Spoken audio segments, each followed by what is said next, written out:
السلام عليكم ورحمة الله وبركاته. أهلا بيكم وأكلة ووصفة سهلة.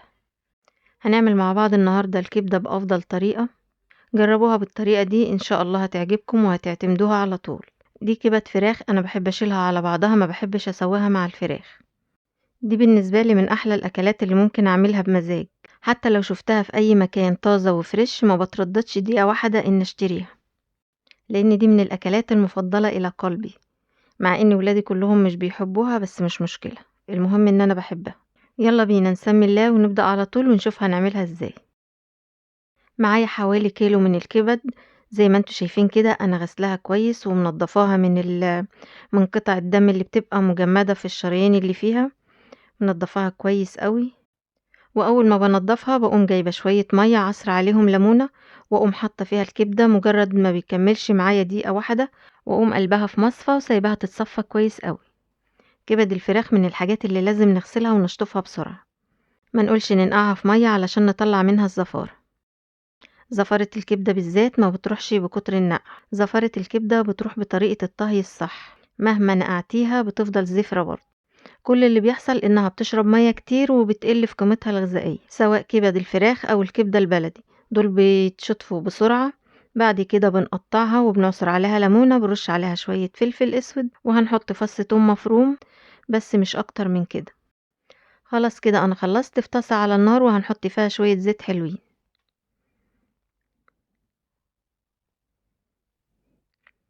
هنستنى على ما الزيت يسخن كويس قوي، بعد كده هنزل عليه بالكبدة على طول.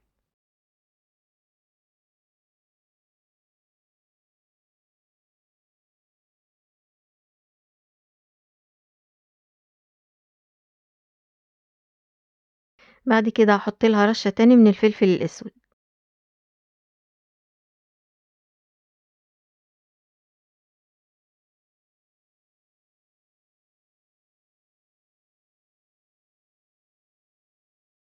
اول ما تبتدي تلون زي ما انتوا شايفين كده، هبتدي اقلبها بالراحة خالص، هنديها بس تقليبة بسيطة.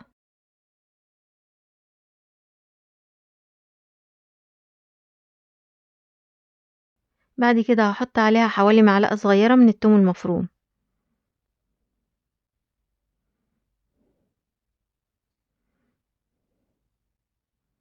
هنوزعها مع الكبدة وهنديها برضو تقليبة خفيفة.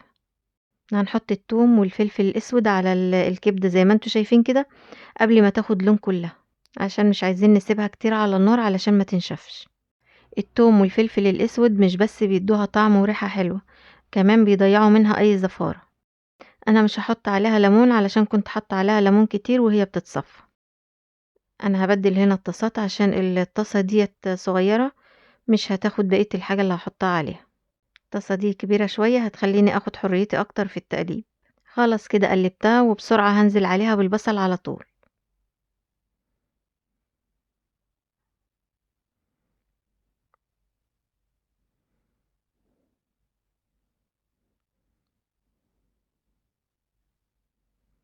بعد كده هنزل بقرنين فلفل اخضر،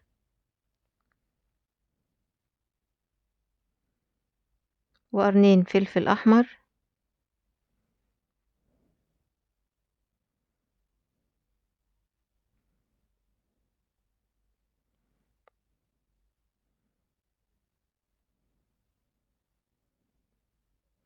بعد كده هحط معلقة من الكزبرة الناعمة، ومعلقة من الكمون، ومعلقة من البابريكا، ومعلقة من الملح، معلقة من توابل الكبدة. هنديهم بقى تقليبة حلوة كده مع بعض. زي ما انتوا شايفين الكبدة ما بقاش فيها اي مية خالص. نحاول واحنا بنعملها نشتغل كده بسرعة علشان الكبدة ما تنشفش مننا. بعد كده هحط عليها حبيتين اتنين من الطماطم مقطعاها حتت صغيرة.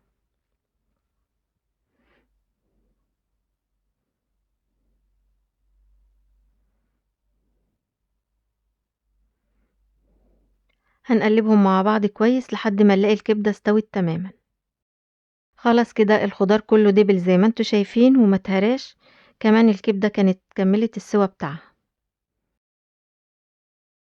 هناخدها بقى نغرفها ونقدمها وهي سخنة كده على طول. طبعا انا عملتها جنب مكرونة حمرا، بتبقى تحفة جدا. مكرونة حمرا اللي بنبقى عاملينها بالصلصة. زي ما انتوا شايفين تحفة جدا بجد، ريحتها حلوة قوي، شكلها يفتح النفس، ما فيهاش اي زفارة. بنحط عليها شرايح ليمون، اللي يحب يعصر عليها ليمون ولا حاجة. حقيقي أكلة طعمة ولذيذة، بتحطوها في السندوتشات بتبقى جميلة جدا، مع المكرونة أو مع الرز بتبقى حلوة قوي برضو. أتمنى تجربوها بالطريقة دي، أتمنى الطريقة تكون عجبتكم، وبألف هنا وشفا.